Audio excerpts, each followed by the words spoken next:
Hey everybody, back with another quick little tutorial. I promise not to be so long, make them short and sweet so everyone understands the layout of things. Before we talked about in our first video that we had long form and short form of it, where you can go ahead and use the panels, import them, and start designing your shots and finalizing them. Just recently I put out a video of how you just import your templates and how you create your layers and management. So that was layers and management for your drawings. But now let's talk about when you have a camera and you need to get camera angles and shots down. So how do we do that and what do we start with? So we're just going to go ahead and use my iPad here because that's what I draw mostly with. And we just have a basic blank page so we can understand the implications of what it is when you come into a setting of any sort and you go ahead and you're like, I don't know what's going on here. So let's go ahead and do something with something I like to call cheating. And yes, sometimes I use cheats. If you saw right now, I chose a specific brush. You can download great brushes from all over the place, and brush settings really do help. I chose a person brush. There you go. Just tapped it, put it in. I just need shapes. I don't have time to draw certain things all the time. And I just kind of go ahead and use the shapes. I changed the size of the brush and found these through multiple online stores. You can find them anywhere. There's a ton of free brushes that you could use that will really help you speed up delivery. So let's just talk about right now some of the things that are going to be really important when you are in fact drawing. So I'm going to go ahead and get ourselves just a basic ink pen, and I'm going to use a canvas and go drawing guide and get a guide here. I just want a guide, okay? Make a separate layer. Go ahead, drawing assist. I'm showing you on my iPad because I deliver my work via the iPad faster than I do paper, and then scanning, and then putting the Photoshop, and then adding the text, and then making the PDF package and delivering it. Here, the reason why I use Procreate on the iPad Pro with an Apple Pencil Pro is because I want to be able to deliver to my clients immediately. So let's start. Here is, we got a wide shot. So what is the wide shot? The wide shot is a larger scene of everything. So we're just gonna go ahead and we're gonna create some lines here so you guys can understand that that's the floor and there's the wall. Now, when we go to a wide shot, it's gonna encompass the whole body of the subject. Looks like we got some sort of drill sergeant here, like R. Lee Ermey from Full Metal Jacket. So yeah, so we've got the full shot. Then we have what we call the cowboy shot. The cowboy is a frame about that big. I'm gonna get rid of these. We don't need to see the guides. We just know that the guide assist is here. It still says assisted, see? If I tap here, I can turn drawing assist off, and then it goes like that. Double tap to undo, but tap on the layer and just go drawing assist since you've selected that, and you'll be able to do this again. So a cowboy shot is about from here, top of the head, to just under the knees. And that's traditional when you see in a cowboy film, a Western film, the two adversaries meeting, and there's a single shot on both of them, and it's just them walking. This was created, fun fact, with one very famous actor back in the day, Alan Ladd, where he was not as tall as everyone else in film. So they just basically, instead of filming him wide, the full body, you would see how short he was. They cut it off at the knees, and he was walking on a platform that raised him to be the same height visually as his protagonist, as the antagonist in his story. So very funny. We just kept it with that. We use the what they call apple boxes, which are literally wooden apple boxes to have actors stand, and you'd have them in different sizes. So anyways, we're just rambling. So we have the cowboy shot, right? I'm going to change the color so we can have a bit of a variety here. We're going to go to a green here, a darker green. And now we're going to have the waister shot about here, just at the waist, right? Then you're going to have, go back to a red. Then what we're going to have is we're going to have a shot about here. So it's going to be more of a close-up. You see that? We're going in. We got wide, full shot, cowboy, medium. Then we're having a close-up. And then what are we going to have here? Let's go back to green. We're going to have an even more close up. And this is when Denzel's doing a big speech in the theater for the Equalizer or whatever movie. You see that everyone is bigger in a close up and they're about that big. And then lo and behold, they go back and they have it even tighter. And you've seen every TV show that does this. Every movie has an even more close-up and closelier and closelier and closelier on the eyes.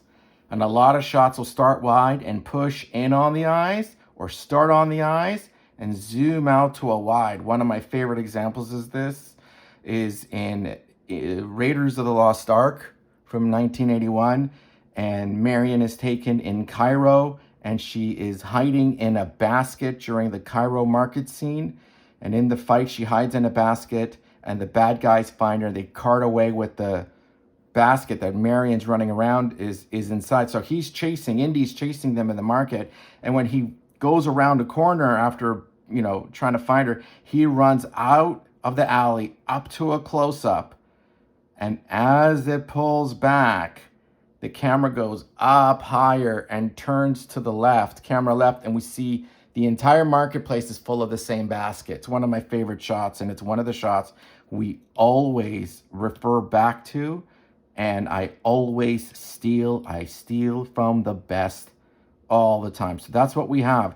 We have our wide shot, cowboy, medium close-up, even more close-up, extreme close-up on the eyes. And that is our frame sizes. So when we have a two-shot medium, that means they'll be literally swiped double.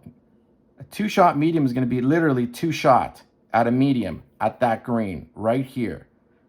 So if we go and we frame it right here and here, we have a two-shot medium right there. So when your director or project manager says we need two people in the shot at about a medium, and when you're in film, this is what it's going to be. When you're in animation, this is what it's going to be. When you're in a video game creating cinematics, this is what you're going to be using. And when you're in advertising, this is what you're going to be using. Whether that advertising is for the internet, on Instagram Reels, if it's going to be on TikTok, if it's going to be on any of these things, it does not matter, because you will need to know these things. So let's just do this. I swipe together, I make a group. They're all together now, and I could just turn them all off at the same time. So let's move on. Let's grab our pencil here, because a pencil is always good to work with. Just your basic Procreate pencil is one of the best pencils out there. Someone asked me online, and I never realized this, and I'm really sorry for never actually coming out and checking the comments as often as I do, but life takes over. And, as Ian Malcolm says in Jurassic Park, life finds a way of you coming back to your comments and saying, why do you use blue pencil? Well, it's because in animation, if you're ever going to, let's make a new layer. In animation, he always started with a blue line, because if you had a blue line, and most specifically a photo blue pencil, you always were able to go ahead and use that as your guideline, because the non-photo blue pencil would be so faint that this would be your planning lines, and then you would be able to go ahead and use this. I guess I'm drawing an Elmer Fudd. My daughter really likes Elmer Fudd and wanted me to talk like him all the time. Like that. Like that. Ha ha ha ha. Like that. Don't tell my kid I did that for you guys. It's rabbit season, right? So there you go. There's your Elmer Fudd really fast. But then what we want to do is that you always use that as your planning lines, and you can make your mistakes or notes here. Is where you make your notes and your mistakes here. So we're going to have the planning line, and then we make the new layer, or as they did in the old days, they created another transparent sheet or paper, and they would actually do the ink lines after that. So we go to an ink pencil, just bring it up a bit, and we're going to go like this. It's wabbit season. Ha ha ha ha ha. Like that. I'm just going off of memory. I do not know if I'm doing the character justice. I apologize to actual Warner animators who are amazing, and all the guys that I grew up watching, like Chuck Jones of, you know, I always loved watching all of these guys growing up. And I love watching it with my kid that we can enjoy together. Some of the old ones, just quick commentary, some of the old ones are a bit unsafe to watch these days, but that's how it was back in the day. So that's why we have blue lines and go to a cleaner dark line on the outside. Let's just delete those.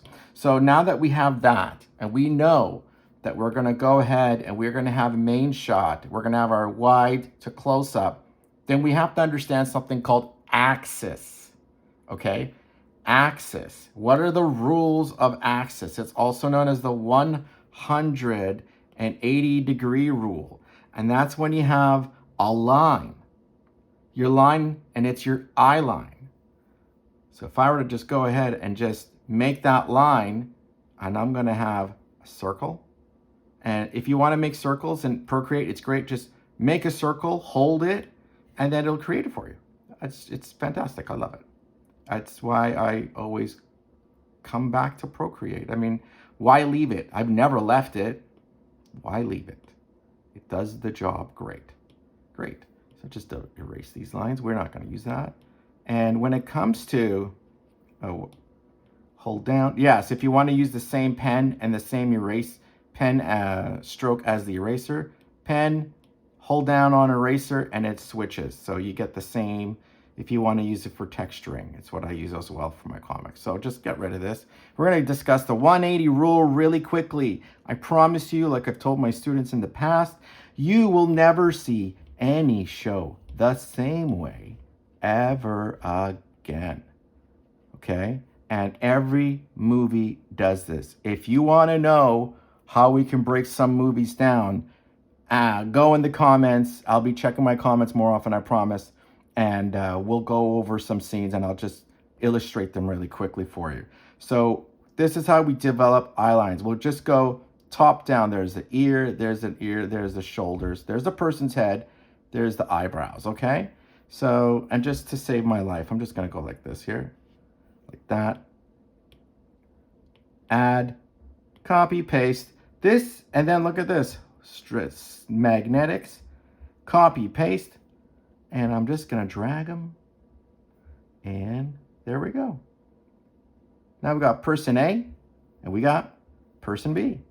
And this is how every TV show, every commercial, every cinematic, any kind of media you look at operates this way. It's the 180 rule. You cannot break this line. If you do, it shows you are an amateur. Now, I'll go into something deeper because I'm going to contradict myself by saying that. Okay? Here's a 180-degree rule. We're going to change my color so we can kind of see things a bit better. Character A and character B. These can be two people in a scene from any movie. Say what you want. They're always this way. This is left. That is right. When I do this, it's camera left and camera right. Okay? So that means that this camera, I'm going to do a quick image. Just make a quick image of this. Look at that here. Really crappy. Try to do one of these like camera boxes things, and I kind of sucked at it, guys. I'm really sorry, but you know, I'm just doing this really quick and on the fly here. So here we go. We're going to just go like this here. Camera. Here is a camera. We're just using these polylines, okay? That's why I love Procreate. It's like, hey, I need a really quick shape. It's going to help me with their quick shapes. That's camera. There you go. There is your camera. Your camera can move from, make a new layer for their cameras here. We're going to have the camera here, and it's going to go either this or this, okay? It can never go past that line. This camera can never go here. Now, again, I'm going to repeat. If your camera is here, and this is a top-down view, like you're a bird looking down, this is a floor plan. If you're looking down and you see this, you can never cross that line, because then it'll look like people are looking at themselves or in the same direction away from each other.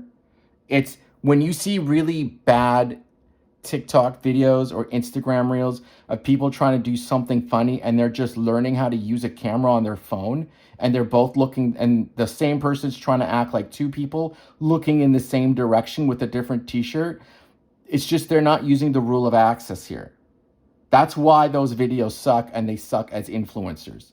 Unfortunately, it may come off that I'm trying to be an influencer. I'm not. People are always asking me for these things. I'm just trying to provide a service and trying to help people learn a few things that will help them and guide them with what they're doing. That's all I want to do, to help you guys visualize what you're doing and plan properly. So let's go here. Camera facing this way.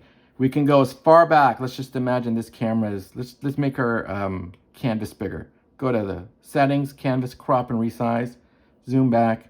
I'm just gonna go like this. This is how I'm gonna go ahead and create a bigger canvas. I think that's gonna help. I think so. I hope you guys think so. So our camera is gonna be looking here, okay? And now what's gonna happen is, if we go ahead and we put this camera, let's just go like this. Let's just copy this camera here. I'm gonna go copy, paste, boom, done. Oops, edit, there we go. Remember, when you make a copy and paste, you gotta remember, select that layer. I do this all the time. Use your selection tool, use freehand, okay? Go to the layer. It's better to go to the layer first, trust me. Copy, paste, boom, second camera's there. Let's move it here. We're gonna go like this, and this is traditional camera coverage. Right here, over character B's left shoulder. This is called an over the shoulder. Let's copy this camera so you can understand better. And we're gonna match this. It's a matching shot now. This is our matching shot, okay? And let's duplicate this again so we can all understand exactly what is happening. What's going on here? We're literally setting up our cameras. We're literally setting up our floor plan. How do you film a table with two people talking about something important? Let's just merge those together and keep them all together here. So camera left, camera right. You know, just because of my, ADHD, I'm just gonna bring this guy down a bit like this. There you go. That's better. So now we can see here, our cameras are here, and we're gonna rotate this. Now these cameras will never ever go past the left shoulder of person A or the right shoulder of person B, because our establishing wide shot here is gonna look like this in a frame. Okay, let's just put a quick square. Quick shapes time, here we go. Little rectangle. And if you tap there, they'll give you a rectangle. It'll just kind of like, it's kind of nice that they do that.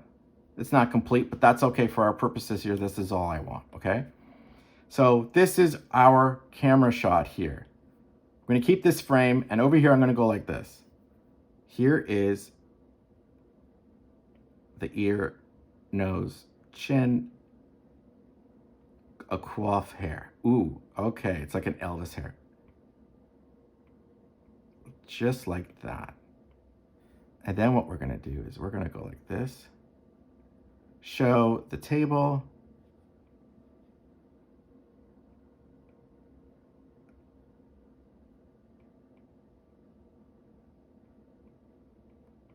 And we're gonna go just, here we go. Really quick. This isn't so it's like, hey, this is the final image, and here you guys are gonna, no, I just want to go like, I just want to plan. This is how fast I have to get a panel down for my directors. Whoever they are, they want to know what's happening. They want to see this. There's the chair, there they are sitting, here's the chair, and then here's like flowers or whatever. Don't have to put this kind of detail, but it's just that we understand that we're in a restaurant and they're sitting at some table and we got a table thing. There you go. Shot one, wide shot. That is right here, establishing that shot. Wide shot, a wide, medium wide, close, medium wide, establishing shot. Establishing two characters at a table. Now, what's shot two? Shot two is going to be character A. So which camera is the character A for a medium close-up? Is it going to be this one? Is it going to be that one? I'm going to give you 4 seconds to figure it out. 3, 2, 1. It's that guy. Okay? I know my line isn't exactly kind of like, you know, of the camera there, but, you know, I'm not going to let my ADHD take over. Just try and get the angles right. You get the idea, right? So let's just get that we're going to look at the what side? The right side of that character on who's at camera left. So even though these people are looking, you know, you got to go camera left, and they're like, and they go to the left, and they go, no, your right, my left. So this is what camera left, camera right means. It means the camera's left. So when you say, please move camera left, people understand that when they're facing the camera, they need to move to their right in order to be blocked. Blocking is putting things in front of the camera. So let's get a medium-ish,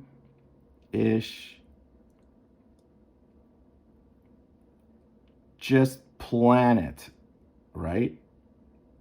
Eyeballs, Elvis hairdo, ear, mouth, chin, like that. Oh, hey, what's up? Like that. About there. And then I'm just going to have like a little bouquet of flowers there just to establish that's the center of the table, right? It's not because art direction is going to go, oh no, now I have to put a camera in the camera. There's going to be a flower setting. That's really just for me to say, hey, you know what? That is only so I can establish where these characters are at the table. Okay? So here he is sitting, and there's a bit of the chair behind them, blah, blah, blah, blah. That's it. He's looking, and he's looking. Now, did you notice what I did here? What I did here is I went ahead and I made sure, using something called rule of thirds. I've said this was going to be a short one. I lied. I am sorry, and tough beans to everybody, because these are things you need to know, okay? Rule of thirds is very simple.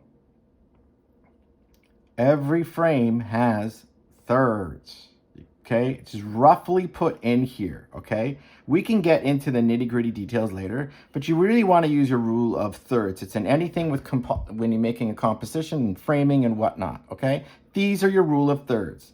You want to have the character, if he's going to be a bit more this way or that way or whatnot, okay? So this is where we want it. Now, if you notice that my character A, sitting here, is a bit more to the left of the frame, okay? This way. Now, if we want to show more distance, I would kind of put him there, right?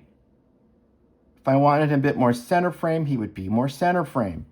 If I put him this way talking to her and we see something in the background, our eyes, what happens here? If he's looking into this direction to camera right, if he's looking more camera right here, what's going on back here? Your eyes are drawn back here.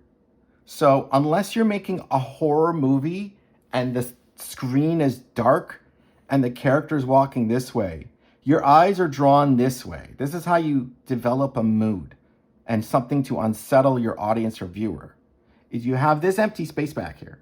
And that's what's going to create that uneasy sense of something's going to happen in this movie. That's why horror movies film this way all the time. Something will be out of focus in the background, and then when this guy's talking about something else, something moves in the background that he's unaware of, and then everyone freaks out. This is a horror movie panel. Or if it's something else to show that this guy's being spoken about and there's people watching him, for instance, the first Mission Impossible movie at the hotel or the restaurant in Prague, where Ethan Hunt meets Kittredge at the restaurant full of aquarium glass and this huge aquarium next to them. Basically, it's framed like this, so people are around him watching, and then he realizes at the end of the scene, the entire restaurant's full of MI agents. So that's why you have a frame like this, but we don't. We just want to have two people talking. So let's move this guy back, and we're going to keep him there, because what happens is that your eye creates this line of action, this eye line, left to right. Then what we'll do is we'll have a matching version of that. And we'll just draw that really quick here. So we'll have a matching, we'll just go like this, flowers like this, bouquets, just like that, okay? It looks like a mushroom, whatever. Bloop, there you go, flower. And then I'll have our female character that he's talking to, just like this, longish hair, just man, woman talking, and like this. Now, I don't know what's happening. I don't know why they're talking. You know, I'll have her posture a bit different on the table, like this. And she's on the right side. And we're going to get into the left side, right side. And this is the reason why I say I'm going to destroy everything you've ever seen, because you will never watch anything normal again, because these are giveaways of what's going to happen in the scene. So I have her very, very far here on the opposite side, because it's going to create that continuing eye line from him looking to her, right? So you read your book left to right. Start of the sentence, end of the sentence, start of the sentence, end of the sentence, just like this. So she's on this 2/3 of the line. We can even just go ahead, and if she's too far back, we can just go right ahead and go a bit more that way. We still have this much eye line right there. That's what you want. This is how you establish your shots. This is how you establish your stories, okay? Can't forget that. Start. Finish. This is them looking at each other. Their eye lines are going to be matching here, okay? You always got to get your eye lines matching. So that is the medium. Now, we've got that established and that camera established, right? So we've got their close-up, medium close-up here, and medium close-up here. So what do we do with this one? And what is this one? Over the shoulder. It's called an OTS, an over the shoulder. Let's draw it. Let's draw person B, the female character, just for now. That camera, over her shoulder, looking at that character. So if it's over her shoulder, over her left shoulder, hints of hair, there you go. There she is. Bouquet of flowers in the middle of the table, right? And then what do we have here? We have him talking. And he's going to be like, I think I'd rather go back to my ex than be with you anymore, right? And he's just going to be talking like like shit or whatever. Sorry, I swore, but whatever. Some people in relationships are bad, and some people are great, and some people don't realize. So here he is, and he's talking. What do we have? We have it's going to be a dirty over the shoulder. That means out of focus, dark, not really any focus, but a hint of her in the situation there. And he's talking to her. It could be negative, it could be positive, it doesn't matter right now. What matters is we have that over the shoulder established. These two are still connected in the scene, right? If you wanted them separated, you would never have them over the shoulder. So what we'll do is we'll quickly draw the over the shoulder of the dude, sorry about that, the dude talking, okay? Here he is, over the shoulder, him on the left side of the screen, and she's gonna go, what? He's like, I'm leaving you. I'm gonna go and do what I always wanted, and I'm gonna go become a stripper for Chippendales in Vegas, whatever. So there's a flower bouquet, and again, dirty over the shoulder, matching OTS. So she's gonna, oh my god, nah. So there you go, matching over the shoulder, dirty over the shoulder on him. Now, if we want to make it that they're still connected in the scene, when we're editing, and this is what we always do, plan to get what your editor needs. You always plan to get what your editor needs. They're going to need your wide establishing shot, your singles, medium close-ups, over the shoulder, dirty over the shoulder, and then you can even go ahead and from that angle, just crash zoom in a bit, and you can create that to be your single extreme close-up on them there. Or you can even just zoom in from these angles as well. If you want to show a separation in the scene, if the characters are now separated, then you're going to edit with just the singles on them after that reveal of that information. This is how we tell the story, right? And then what happens if you go over here? They're always going to be looking in the same direction, right? So if I were to do this, copy over the shoulder, and if I were to go ahead and duplicate this guy and just use the arrow tool and just go flip horizontal. So if I were to do this, and a lot of people do this as a massive mistake in film, they're going to go ahead and they're just going to say, hey, look, oh, we got the over the shoulder. All right, now let's go and get the camera set up for this guy. And then they go back and they do this. Well, they're looking at the same direction. Who are they talking to?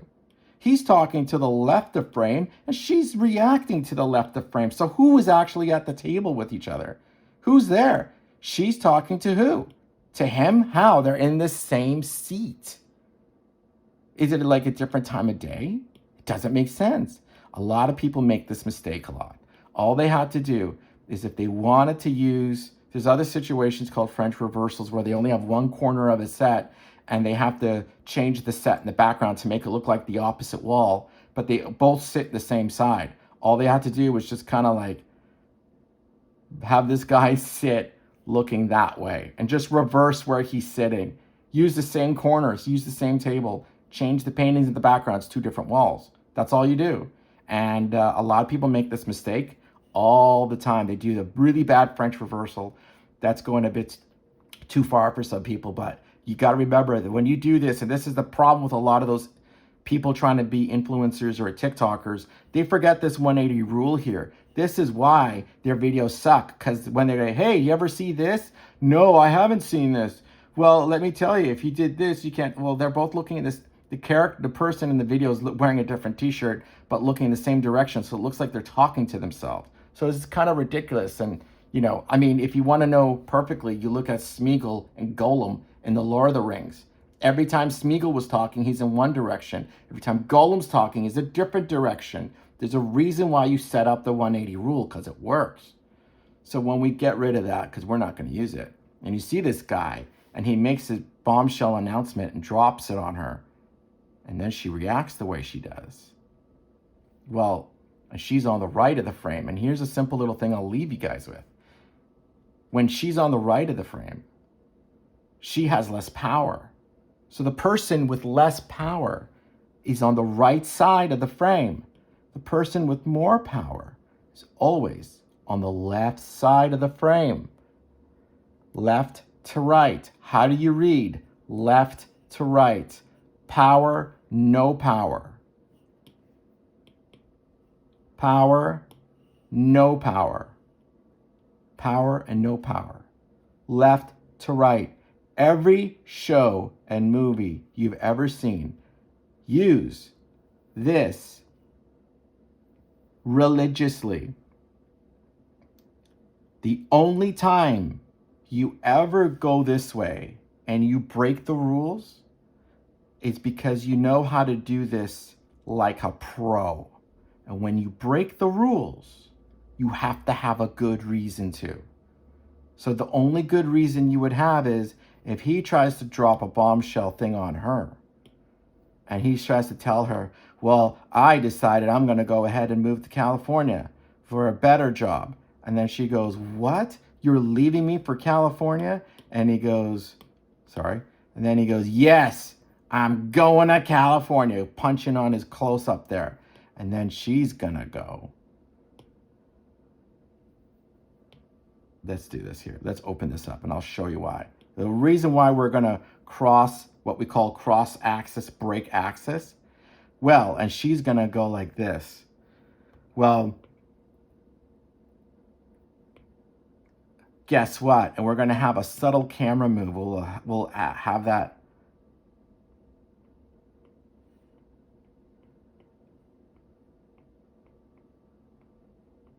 And we'll have that subtle camera move initiated with something like the waiter coming and pouring wine for either character or both characters. And then the waiter will leave the table. So if they come around here and start to pour, you know, the wine, let's change the color here. If they come in here to start to pour the wine here to 2 glasses, they enter frame this way, and then they pour here wine, and then they exit the frame this way, and the camera, say here, is gonna follow that waiter here, go this way. Say this camera is gonna follow them and pan and follow that waiter. And then we see as this camera goes this way, a bit more, and then she is still looking in this direction. This camera comes over here with a camera move, following that waiter. She ends up becoming more on this side here, or even this direction, I should say. If he just kind of follows this way, the waiter's going this way or whatever, wherever you place your camera, one of these cameras is going to pick up that the waiter's left the room, and we kind of use that as the cutting point.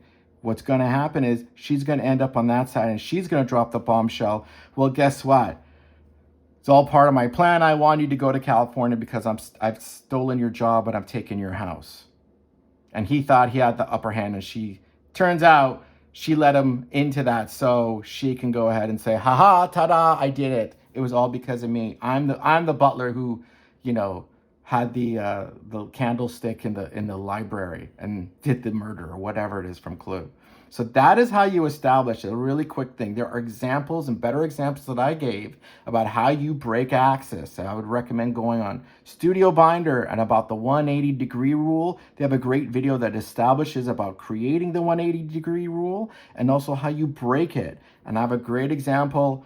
I'd love to talk. If anyone wants to know, we'll try and figure out how we can make a scene, my favorite scene, and I think one of the best scenes ever made, from the movie Goodfellas, and it's the diner scene between Ray Liotta, Henry Hill, and Robert De Niro's character at the diner towards the end of the film. If you haven't seen the film, watch the film. It's brilliant. And then when you see that scene, when you break it down, it's even more brilliant the more you watch it.